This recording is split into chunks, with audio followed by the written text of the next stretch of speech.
Shalom, shalom, meus queridos, tudo bem com vocês? Hoje são 26 dias do Homer. Espero que todos vocês estejam conectados com a vontade do Homer para que a gente possa retificar todos os defeitos que nós causamos ou temos causados na Sefirot que o Eterno tem preparado nas contagens do homem para que a gente corrija e para a gente alcance de uma vez por todas as bênçãos que o Eterno tem derramado sobre cada um de nós. Hoje são 26 dias do Homer, estamos a Sefirá Od Shibnetzar e eu queria compartilhar com vocês, falando de Od Shibnetzar, ou seja, Od o reconhecimento, também a humildade, e Netzar é vitória, também está ligado ao nosso querido Moshe Rabbeinu, ou seja, o nosso querido líder Moisés, líder do povo judeu e líder nosso também por causa da Torá. Aquele episódio no qual Moisés, após ele atravessar o Mar Vermelho, ele abriu o Mar Vermelho como nós vimos ontem, ele guiou o povo pelo deserto e ele recebeu a Torá. Mas há um episódio antes do recebimento da Torá que é muito interessante, que tem a ver com o sogro dele, Jetro, Itró, em hebraico, ter vindo da sua terra de Midian para falar com Moisés, para se encontrar com Moisés. E é interessante que isso acontece um pouquinho antes do recebimento da Torá, desse episódio. E por que Itró ele vem conhecer Moisés? Porque Itró, que foi um homem muito grande na época do faraó do Egito, ele era um dos conselheiros do faraó. De repente, entre aspas, ele foi não deportado, mas ele perdeu a sua posição como conselheiro do faraó, assim que o faraó decidiu seguir os argumentos de Bilã, que era o Balaão, que é aquele ser bastante negativo, que falou que os meninos deveriam ser mortos no rio e etc, porque haveria um salvador do povo de Israel.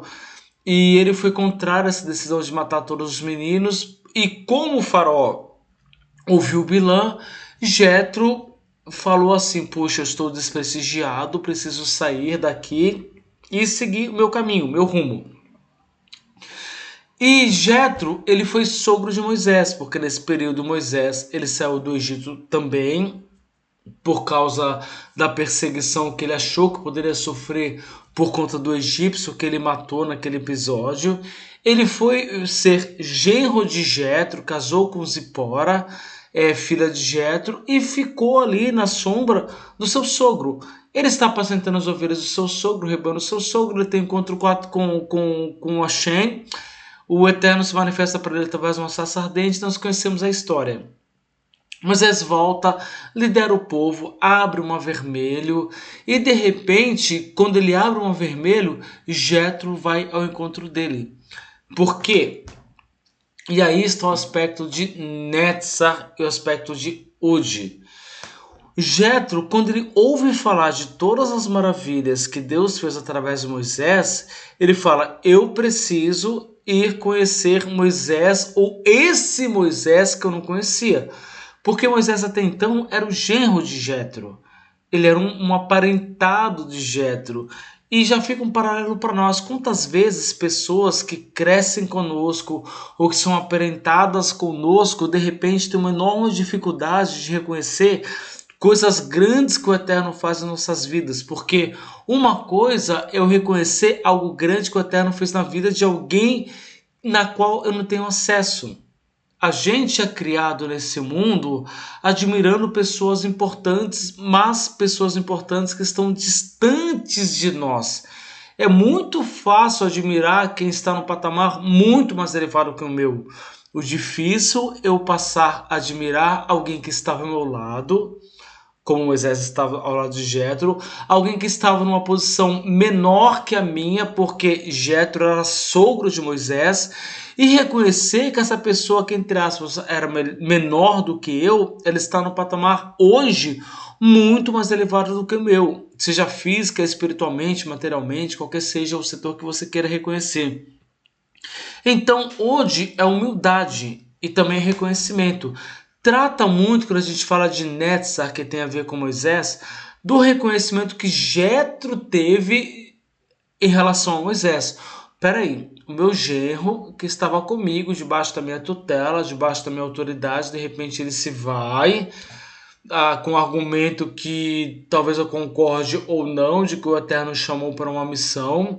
Ele se junta a um povo que está escravizado, está sem nenhum poder político, sem nenhum capital político ou financeiro, e de repente ele pega esse povo e destrói o Egito através do poder e do nome do Eterno.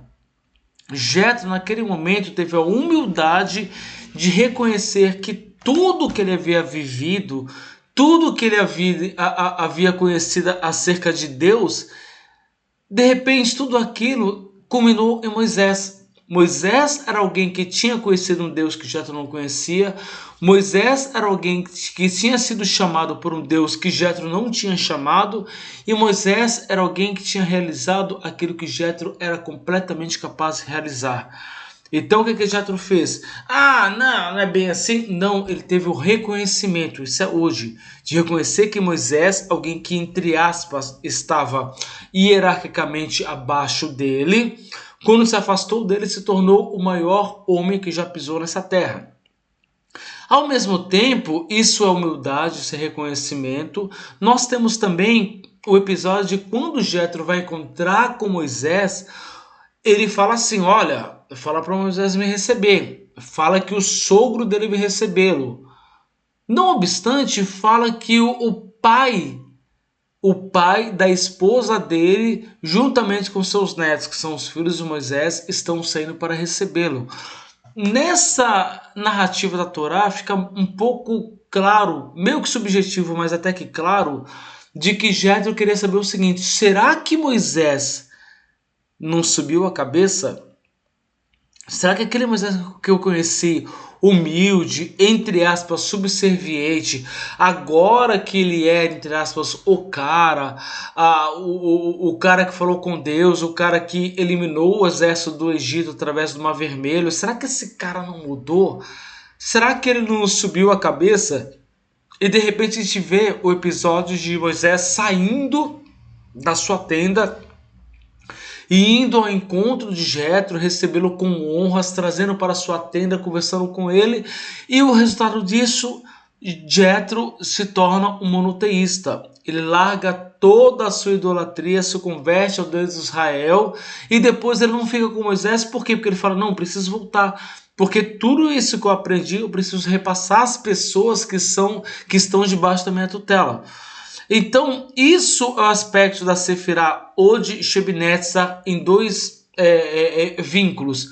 Primeiro, o vínculo de Moisés de saber que ele havia sido reconhecido pelo povo, reconhecido pelo próprio sogro que anteriormente estava acima dele, e ele não usou daquilo como preceito para falar assim, eu sou maior. Não, ele saiu humildemente como um genro para receber o seu sogro.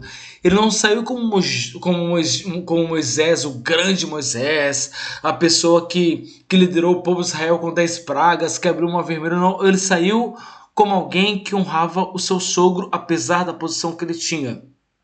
Isso é muito difícil.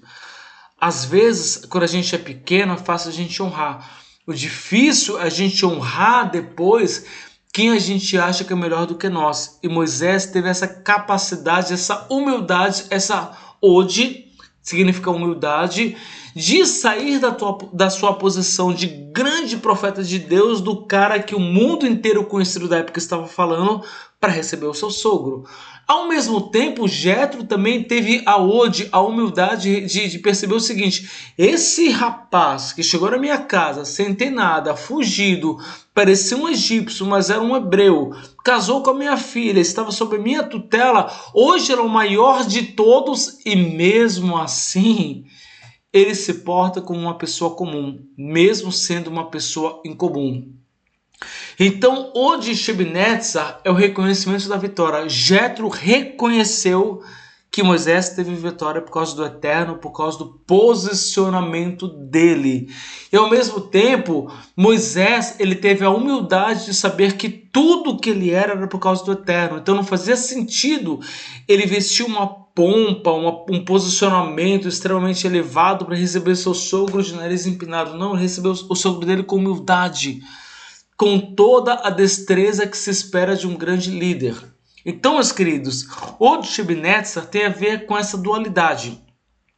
Você ser reconhecido pelas pessoas porque você fez algo grande e é impossível não reconhecer.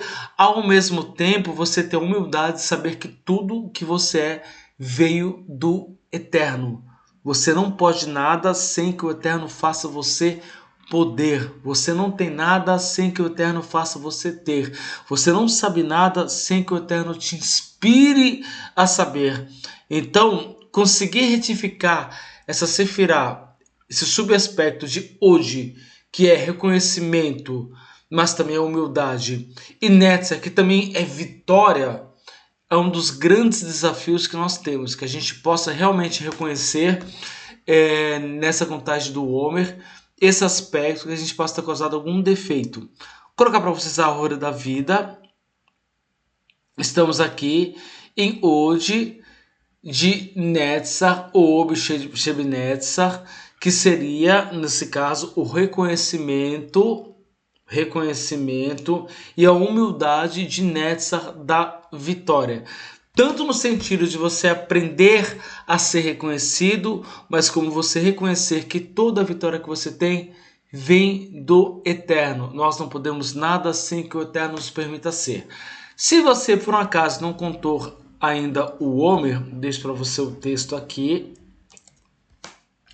Hoje são 26 dias que perfazem 3 semanas e 5 dias do Homer, que o misericórdia nos restaure e que nós possamos retificar todo o defeito que nós causamos na Sefirá hoje, Shebnetzar.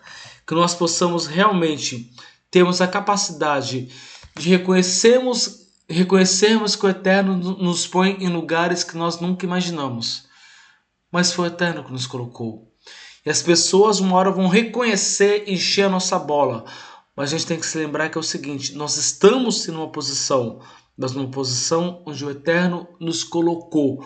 Nós não somos melhores que ninguém. Podemos estar um patamar acima porque o Eterno nos fez chegar lá. Mas nós somos alguém completamente dependentes da vontade, da misericórdia do Eterno. Que o Eterno nos abençoe, nos purifique, nos santifique, que o Eterno nos corrija e que tenhamos uma ótima contagem do Homer até que o Eterno assim o queira.